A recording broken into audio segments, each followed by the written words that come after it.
यदि मेरी इच्छा होती तो संपूर्ण पांचाल को भस्म कर देता, परंतु मेरी आशाएं कुछ और हैं। इसलिए यदि जीवित रहना चाहते हो तो पांचाल लौट जाओ, अन्यथा कुरु राज्य के सीमा के भीतर तुम सबके प्राण हस्तिनापुर के सैनिकों के हाथों में होंगे।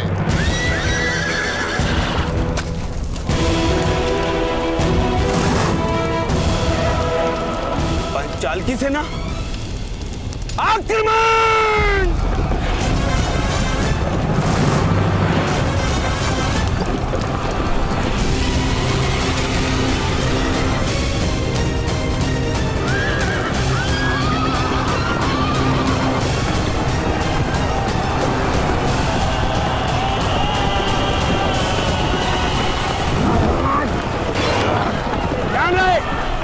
हस्तिनापुर की सीमा में प्रवेश न करने पाए। वो देखो, भूगतग्राम की तरफ जा रहे हैं। पीछा करो!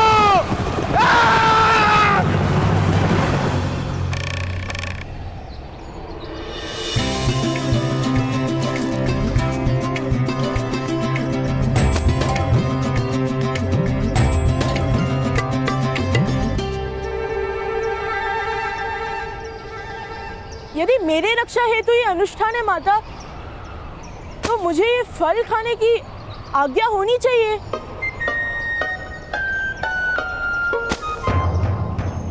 जेठ भ्राता, जब होम पूर्ण हो जाएगा तो प्रसाद भी मिल जाएगा। धैर्य रखिए।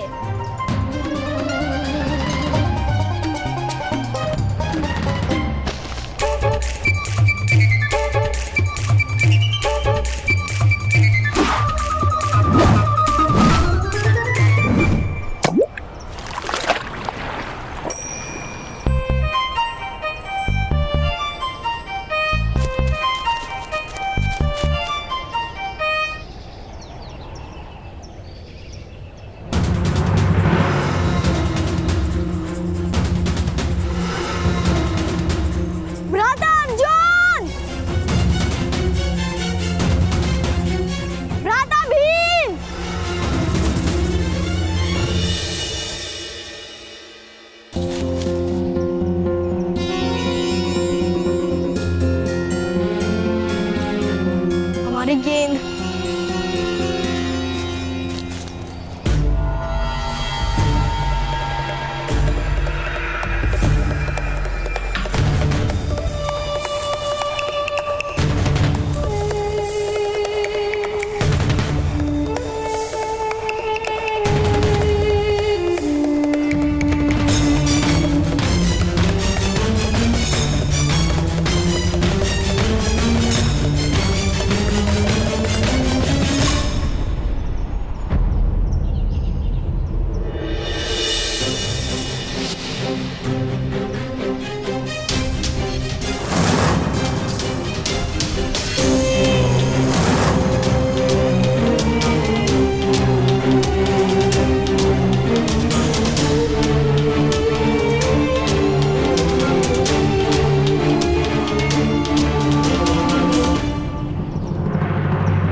क्या हुआ सैनिक महोदय?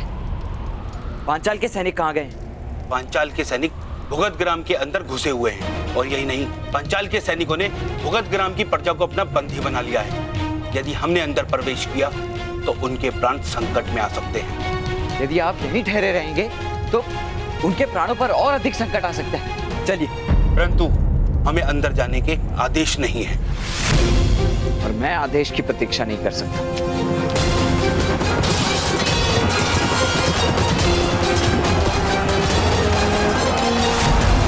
अफसूस है, इनकी रक्षा हेतु अपने प्राण कोई नहीं गंवाएगा।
तुम्हारी रक्षा हेतु कौन आएगा?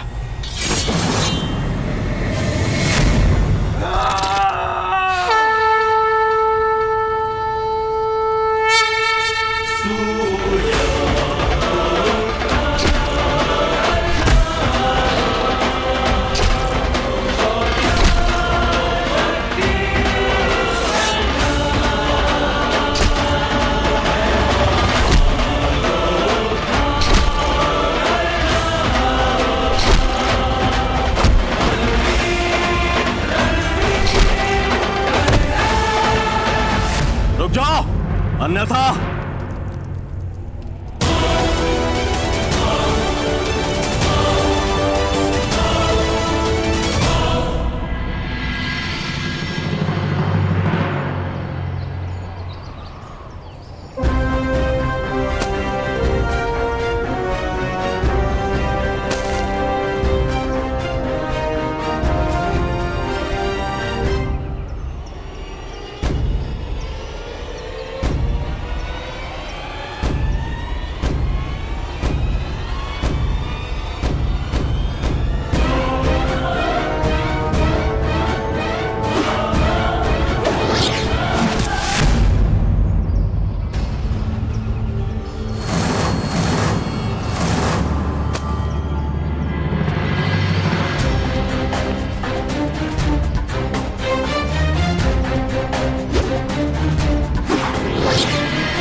आप पद्मूदय महोदय, कौन है आप?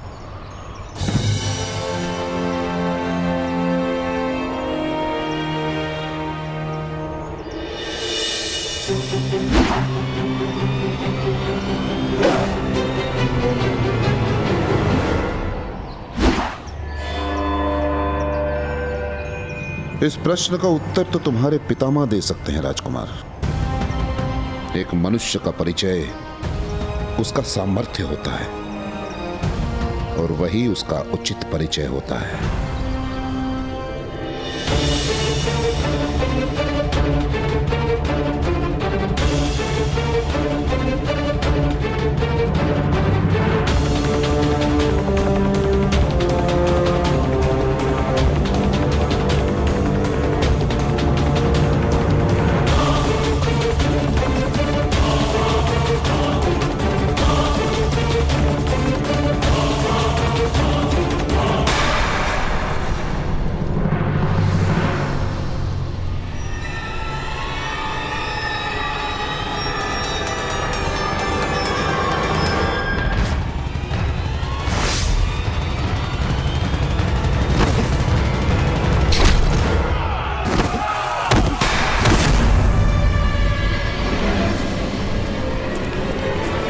यदि कोई सामने आया तो इनकी मृत्यु निश्चित है।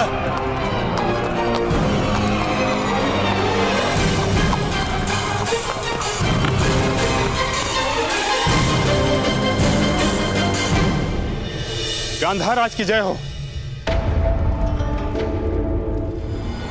भुगत ग्राम के कुछ प्रजाजनों को बंदी बनाकर पांचाल के सैनिक सीमा पार जा रहे हैं। तो मैं क्या करूं? मुझे मत कहो, जाके पितामह को कहो। महामहिम इस समय हस्तिनापुर में उपस्थित नहीं है और महाराज भी विश्राम में हैं।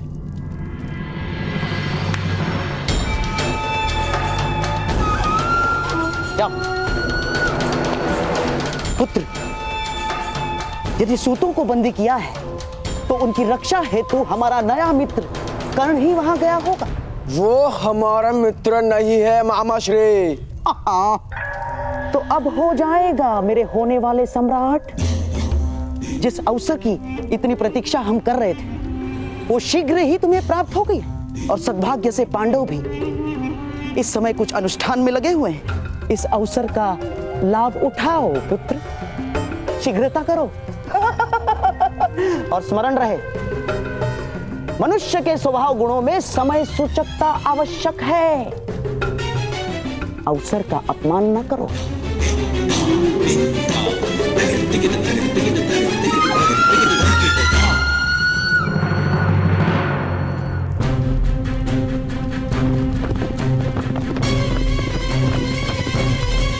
ठहरिए।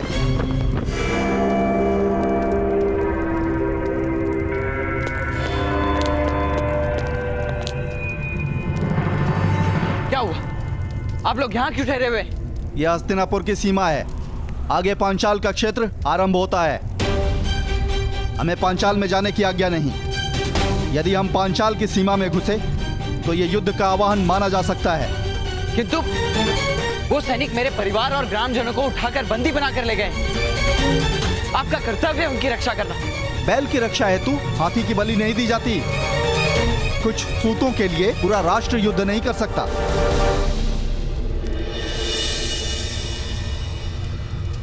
ना मैं सैनिक हूं और ना ही राष्ट्र सेवक, और मुझ पर कोई बंधन भी नहीं है। और यदि है तो मैं उसे मान्य नहीं करता। अगर उस पार गए तो अवश्य दंड मिलेगा, पकड़े गए तो पांचाल दंड देगा, और लौट कर आए तो हस्तिनापुर दंड देगा। तो अपने महाराज से कह दीजिए कि राजकुमार दुर्योधन भी दंड के भागी है, क्योंकि अपनी प्रजाजनों की रक्षा का समय हो तो मैं राजनीति का विचार नहीं कर सकता।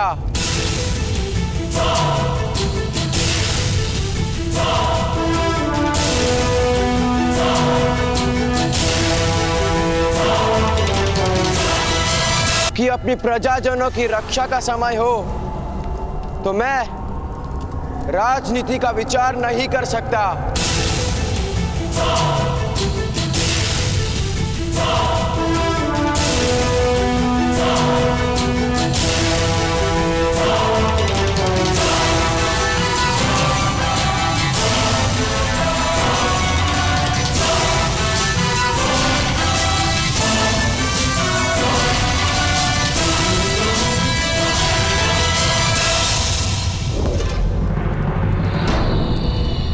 चलो मित्रगण,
मेरा श्वास, मेरा ध्यान, मेरी आस, मेरा अभ्यास हो तुम दुर्योधन।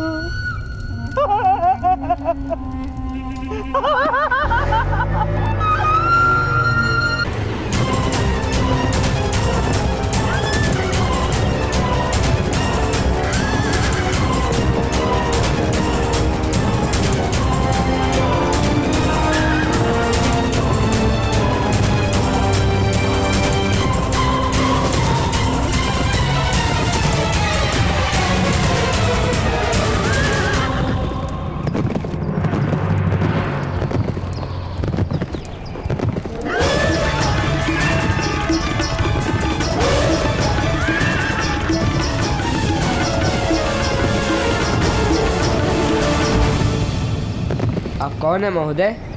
किस प्रकार संभव किया आपने? भारद्वाज पुत्र द्रोण के लिए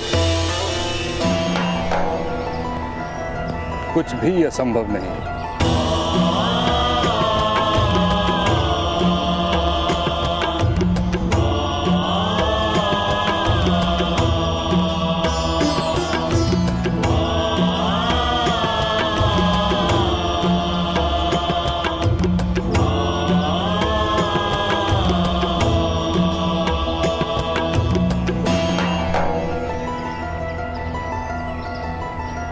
प्रणाम गुरुद्रोण।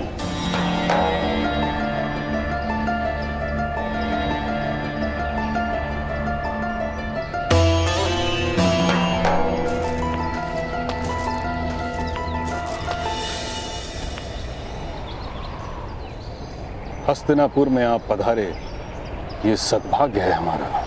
सद्भाग्य और दुर्भाग्य का निर्णय इतनी शीघ्रता से मत लीजिए मां महिम।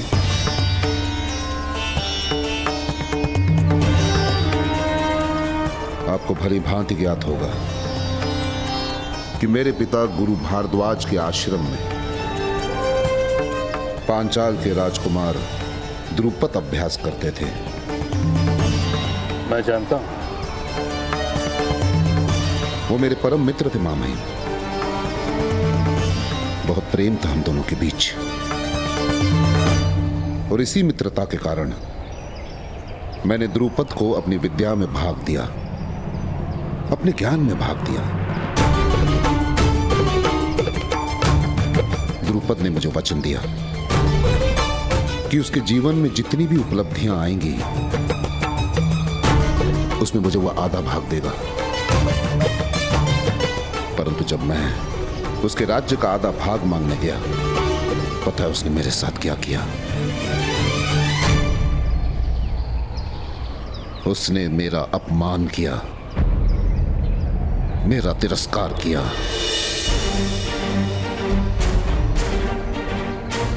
मेरे अधिकार पर स्वार्थ का आरोप लगाया। स्वार्थी कहा मुझे। उसने केवल एक मित्र का अपमान नहीं किया, उसने एक शिक्षक का भी अपमान किया। और उसी दिन मां महिम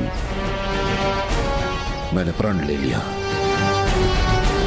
कि एक शिक्षक के अपमान का प्रतिशोध शिष्य लेंगे।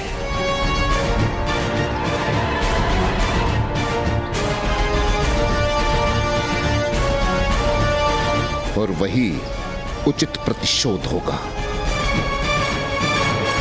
मुझे बंदी बनाने के लिए द्रुपद ने सेना भेजी है,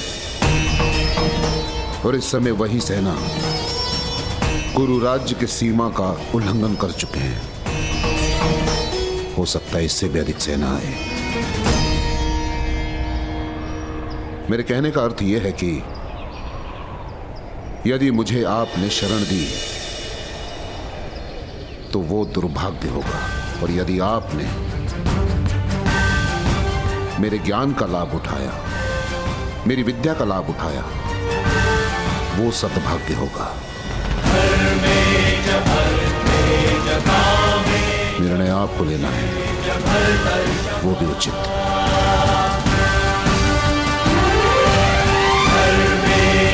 गुरुदेव, सूर्य ग्रहण से होने वाले अंधकार को दुर्भाग्य माना जाता है, किंतु मेघों से जो छाया अंधकार होता है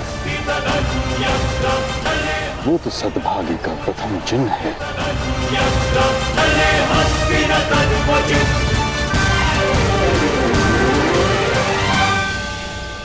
हस्तिनापुर में आपका स्वागत है।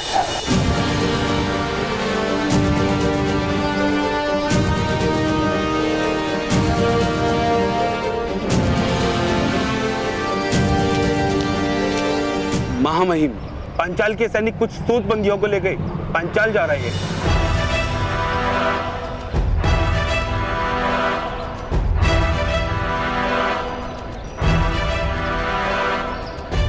आपके ऊपर आने वाली विपदाओं का भी स्वागत है।